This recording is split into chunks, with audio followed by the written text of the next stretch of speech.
मैंने बहुत सारी ऐसी वीडियोस देखी हैं जहाँ पे आपको बताया जाता है कि आप बीएड के कोर्स के दौरान कैसे टॉप कर सकते हैं, लाइक पेपर प्रेजेंटेशन कैसे दे सकते हैं, एग्जामिनेशन में कैसे लिख सकते हैं।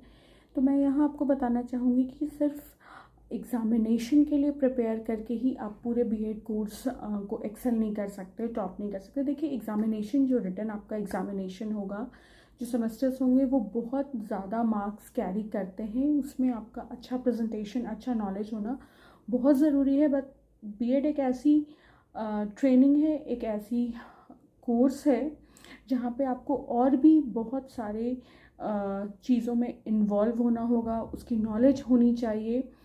देन ओनली आप कंप्लीट बीएड के कोर्स में एक्सेल कर सकते हैं, सक्सीड कर सकते हैं। क्योंकि इसमें सिर्फ आपको एग्ज़ामिनेशन के बेसिस पे मार्क्स नहीं मिलती, सिर्फ आपको डिग्री नहीं लेना। ट्रेनिंग के दौरान बहुत सारे ऐसे एक्टिविटीज़ में आपको इन्वॉल्व होना है, बहुत सारी चीज़ें ऐसी होती हैं जिसमें मार्क्स कैरी करती हैं, मार्क्स कंसिडर करते हैं। तो वो सारे चीज़ अगर आप टाइम पे नहीं करेंगे और सिर्फ एग्ज़ामिनेशन आप अच्छे से देंगे तो भी आप बहुत अच्छा स्कोर नहीं कर सकते हैं। बिकॉज़ ये कलेक्टिव एक्टिविटीज़ और जो भी करवाई जाती हैं, टीचिंग एंड एवरीथिंग, सबको मिलाकर कलेक्टिवली जो आपका मार्क्स है वो ऐड ऑन होता है फाइनल एग्ज़ामिनेशन में। तो क्या सारी चीज़ें आपको अच्छी तरीके से करनी है, इन्वॉल्व होना है उसमें, वो मैं आपको आज की इस वीडियो में बताऊंगी। और साथ ही एक मेरी सब्सक्राइबर का भी रिक्वेस्ट है, जिन्होंने 2 से 3 बार ये रिक्वेस्ट किया है कि आप मुझे बताइए कि पूरे बीएड के कोर्स में मैं बहुत अच्छा कैसे परफॉर्म कर सकती हूँ, टॉप कैसे कर सकती हूँ। तो मैं आज की इस वीडियो में कुछ पॉइंट्स कवर करूँगी। सबसे पहली पॉइंट तो मेरी यही होगी कि जो भी मैं पॉइंट्स बताऊंगी, सब चीज़ के लिए आपको इंडिविजुअली मार्क्स मिलते हैं, जो कि आपका लास्ट में एक कलेक्टिव मार्क्स बनता है, जो आपका रैंक होल्ड करता है, रैंक बताता है, डिवीजन देता है आपको। ठीक है, सबसे पहले तो मेरी यही रिकमेंडेशन आपको रहेगी कि ट्रेनिंग के दौरान जो भी आपसे एक्टिविटीज़ कराई जाती हैं, चाहे वो कम्युनिटी लंच हो, सर्वे हो, एजुकेशनल टूर हो, या स्पोर्ट्स एक्टिविटीज़ हो, या कुछ वर्कशॉप्स में आपको लेकर जाया जा रहा है, या कोई भी गेट टुगेदर हो, किसी भी फ्रीडम फाइटर्स का बर्थडे सेलिब्रेशन हो रहा हो, फ्रेशर्स हो, फेयरवेल हो, अगर आप वंस इन अ वाइल किसी फंक्शन में अटेंड नहीं कर सकते, किसी वर्कशॉप को अटेंड नहीं कर सकते, या लाइक अगर कोई party kind of cheese, like मान लीजिए फ्रेशर्स या फेयरवेल पार्टी, आप आउट ऑफ एनी रीज़न नहीं अटेंड कर पा रहे हैं, तो वंस इन अ वाइल चलता है। बिकॉज अगर आपके 10 इवेंट्स हो रहे हैं, उसमें से आप 8 इवेंट्स अटेंड कर रहे हैं और 2 अटेंड नहीं कर पा रहे हैं, तो मैनेजमेंट भी समझती है कि आपके साथ कुछ इशू है। ठीक है, बट जो इम्पॉर्टेंट इवेंट्स है, important events in the sense कि जो पार्टी काइंड ऑफ इवेंट्स नहीं है, लाइक आपके जो सर्वे हो गए, जहाँ पर आपको किसी पार्टिकुलर जगह में जाके सर्वे करना है, या आपसे माइक रोटेशन करवाई जा रही है, या कुछ टीचिंग से रिलेटेड आपसे कुछ करवाया जा रहा है ना, ये सारी एजुकेशनल टूर है, ये सारी चीज़ों में इन्वॉल्व होने की पूरी कोशिश कीजिए। बिकॉज़ ये सारे एक्टिविटीज़ में भी आपकी रोल, आपकी इन्वॉल्वमेंट को कंसिडर किया जाता है, देखा जाता है, एंड देन इसके बेसिस पे भी आपको मार्क्स मिलती है। ठीक है, तो ज़रूर इन्वॉल्व हो इन सारी चीज़ों में। Second point is discipline. जो भी आपका डिसिप्लिन, डेकोरम, जो भी कोड ऑफ कंडक्ट आपको मेंटेन करने को बोला जाता है, क्योंकि आप अपकमिंग वुड बी टीचर बनने जा रहे हैं, तो यूनिफॉर्म हो गया आपका, नीटनेस हो गया, क्लीनलीनेस हो गया, आपका ओवरऑल कंडक्ट हो गया, बिहेवियर हो गया, टीचर के साथ आपका कैसा रिलेशनशिप है, या क्लास में आपका क्लासरूम रिस्पॉन्स कितना है, ये सारी चीज़ों को भी आपको बहुत अच्छे तरीके से ध्यान देना है। क्लास में भी अटेंटिवनेस बहुत ज़्यादा ज़रूरी है। क्लास में जो टीचर पढ़ा रहे हैं, इवन इफ़ अगर आपका लैंग्वेज का डिफरेंस होता है, जैसे बहुत बार बीएड कॉलेजेस में होता है कि हिंदी लैंग्वेज में पढ़ाई करवाई जाती है, तो भी आप समझने की कोशिश करें कि टीचर क्या पढ़ा रहे हैं। बाद में आप लाइब्रेरी से बुक्स इशू करा के या बाहर से बुक्स लेकर उस चीज़ को अपने लैंग्वेज में कन्वर्ट कर सकते हैं, या अगर वाइस वर्सा लैंग्वेज में पढ़ाई होती है तो वो सारी चीज़ों को आप अपने अकॉर्डिंग बाद में कर सकते हैं। बट क्लास में अटेंटिव होना भी बहुत ज़्यादा इम्पॉर्टेंट है। देखिए, जब micro teaching and teaching practice कराई जाती है तो बहुत अच्छे तरीके से इन्वॉल्व होइए, बिकॉज अगर आप माइक्रो टीचिंग में उस टाइम पे कोशिश करें कि आप एब्सेंट ना हो, अच्छे तरीके से इन्वॉल्व हो। टीचिंग प्रैक्टिस बिल्कुल भी स्किप करने की गलती ना करें। इवन इफ़ अगर आपको कॉलेज ऐसा बोलते हैं कि ठीक है आप स्किप कर सकते हैं टीचिंग प्रैक्टिस, बट अपने तरफ से अपना 100% देने की कोशिश करें कि आप टीचिंग प्रैक्टिस में जाएं, बिकॉज़ ये सारी चीज़ों पे भी आपके जो मार्क्स हैं वो कंसिडर होते हैं, ठीक है। तो बहुत इम्पॉर्टेंट है, अटेंडेंस का बहुत ज़्यादा ध्यान रखें आप। अटेंडेंस देखिए, वंस इन अ वाइल सबकी तबीयत ख़राब होती है, सबके साथ इमरजेंसीज़ हैं। अगर आप वर्क मतलब मदर हैं या जो भी आपकी रीज़न्स हैं, उस रीज़न को साइड में रखते हुए कोशिश करें कि आप थोड़ा सा क्लास जाएं, मैनेज करें, चीज़ों को देखें, समझें, वो आपको करना चाहिए। ये सारी चीज़ों से आपको बाद में बहुत फ़ायदा होता है, ठीक है। एंड देन जो भी आपके प्रोजेक्ट्स होते हैं, बहुत लोग इस चीज़ को टेकन फॉर ग्रांटेड लेते हैं, बट ये बहुत इंपॉर्टेंट है। पता नहीं क्यों टेकन फॉर ग्रांटेड लेते हैं, बिकॉज स्टार्टिंग से जब आप प्रोजेक्ट्स, असाइनमेंट्स, जो भी आपको बहुत सारा projects and assignments and unit test kind of जो होता है वो बहुत ज़्यादा कंडक्ट होता है। तो सारे सारे जो प्रोजेक्ट्स असाइनमेंट्स हैं उनको कोशिश करें टाइम पर सबमिट करने के लिए। और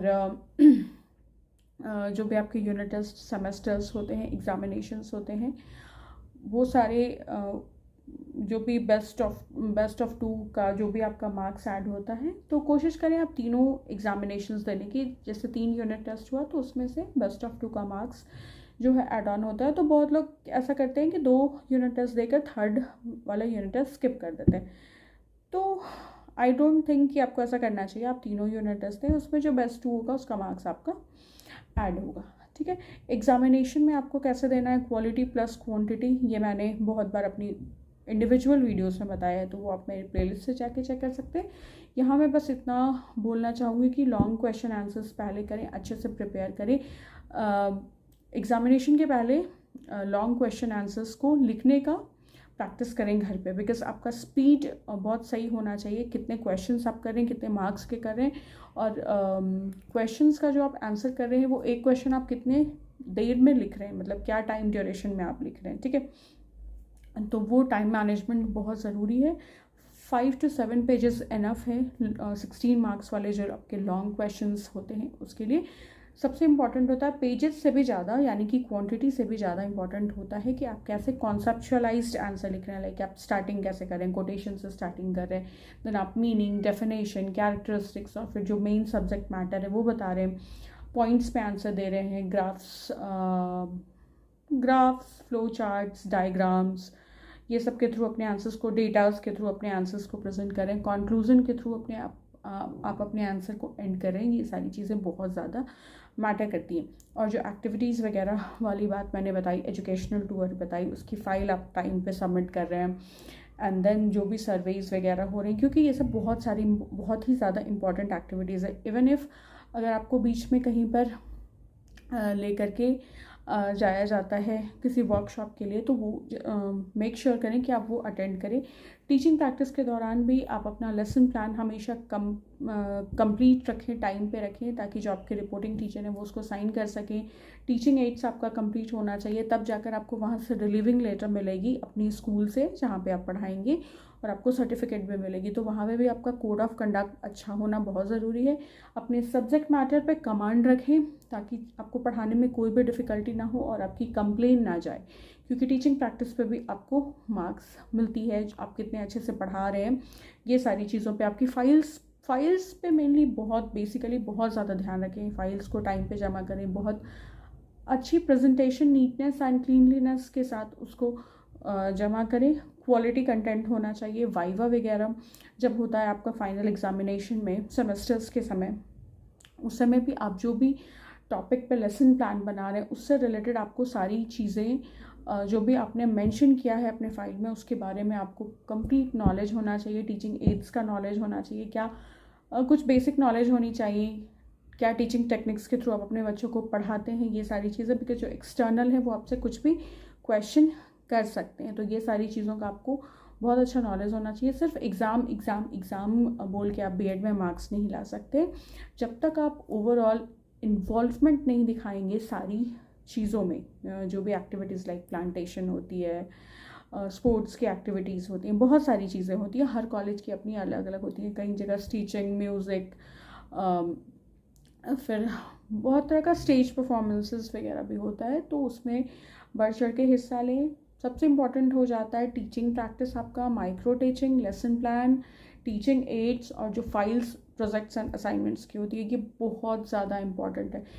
टाइम पे जमा करें, अच्छे तरीके से जो भी आपसे पूछा गया है, जो भी जिस भी टॉपिक पे आपको प्रोजेक्ट एंड असाइनमेंट बनाना है, उसको बहुत अच्छे तरीके से, भले आप फाइल्स बहुत ज़्यादा डेकोरेट ना करें, थोड़ा मोड़ा नीटनेस एंड प्रिसाइसनेस के साथ उसको अच्छे से कवर एंड बॉर्डर वगैरह, नेम्स वगैरह लिख के अपना पूरा डिटेलिंग को बहुत अच्छे तरीके से, लाइक स्पार्कल पेन से या किसी भी चीज़ से जो आप जस्ट लाइक आप बहुत ज़्यादा अगर डेकोरेट नहीं करना चाहते तो चलेगा, बट अच्छे से वो विजिबल प्रेजेंटेबल होना चाहिए आपका फाइल, और अंदर का जो कंटेंट है वो बहुत मैटर करता है, तो वो अच्छे से प्रेजेंट किया हुआ होना चाहिए। ये सारी चीज़ों को लेकर आपको कलेक्टिवली मार्क्स मिलते हैं। तो जिन लोगों के दिमाग में भी होता है कि साल भर हम ऐसा कुछ नहीं करेंगे, क्लासेस अटेंड नहीं करेंगे, डिसिप्लिन मेंटेन नहीं करेंगे, uniform code, dress code follow नहीं करेंगे, टीचिंग प्रैक्टिस में ध्यान नहीं देंगे, कुछ भी पढ़ा लेंगे जाके, और सिर्फ जो फ़न एक्टिविटीज़, घूमने फिरने, लंच वाली एक्टिविटीज़ है उसमें इन्वॉल्व होंगे, और सिर्फ एग्जामिनेशन, तो ऐसा कुछ नहीं होता है, फिर आपका मार्क्स वहाँ पे लैक करेगा। इसलिए ये सारी चीज़ों के साथ आप कंप्लीट बीएड कोर्स को एक्सेल कर सकते हैं, और बहुत अच्छी रेपुटेशन एंड बहुत अच्छी इमेज के साथ बहुत अच्छा स्कोर कर सकते हैं, और बहुत सारी न्यू स्किल्स अपने अंदर डेवलप कर सकते हैं, जो आगे चल के आपको ही बेनिफिट करेंगी जब आप टीचर बन जाएंगे, अपकमिंग टीचर बन जाएंगे, किसी स्कूल में ज्वाइन करेंगे, तो ये सारी छोटी छोटी चीज़ें आपके अंदर जब इनकलकेट हो जाएंगी तो वो चीज़ें आपको वहाँ पे बहुत बेनिफिट देंगी। अगर आप इंडिविजुअली चाहते हैं कि एग्जामिनेशन को कैसे एक्सेल करें, तो इस पर मैंने सेपरेट वीडियो बनाया है, लाइक पेपर प्रेजेंटेशन कैसे दें, वो वाली वीडियो, तो आप प्लेलिस्ट में जाके देख सकते हैं। मैंने वहाँ पे प्रॉपर्ली अलग से वीडियोस, बीएड की वीडियोस को अलग कर रखा है, तो आपको पता चल जाएगा। वो वीडियो भी बहुत इंपॉर्टेंट है, आप देख सकते हैं। उसमें मैंने अपनी पर्सनल एक्सपीरियंस से सारे पॉइंट्स कवर अप किए हैं, जिससे आप बीएड में अच्छा स्कोर कर सकते हैं, ठीक है। और इस वीडियो में मैंने बताया कि ओवरऑल आपको पूरे ड्यूरेशन में, बीएड के ड्यूरेशन में कैसे परफॉर्म करना है, क्या कुछ करना है, जिससे आपका ओवरऑल परफॉर्मेंस बहुत अच्छा रहे, including your examination. So that's all for this video. अगर आपको किसी भी टॉपिक पे वीडियो चाहिए बीएड से रिलेटेड, कोर्स या कंटेंट से, आप मुझे कमेंट सेक्शन में लिख सकते हैं, मैं डेफिनेटली उस टॉपिक पे वीडियो बनाऊंगी। And if you find this video helpful and informative, you can subscribe to my channel Learn and Upturn. Also you can like and comment on my videos, and you can share this video easily with your friends, family and BEd learners. Thank you so much for stopping by and watching this video. Take care and bye-bye.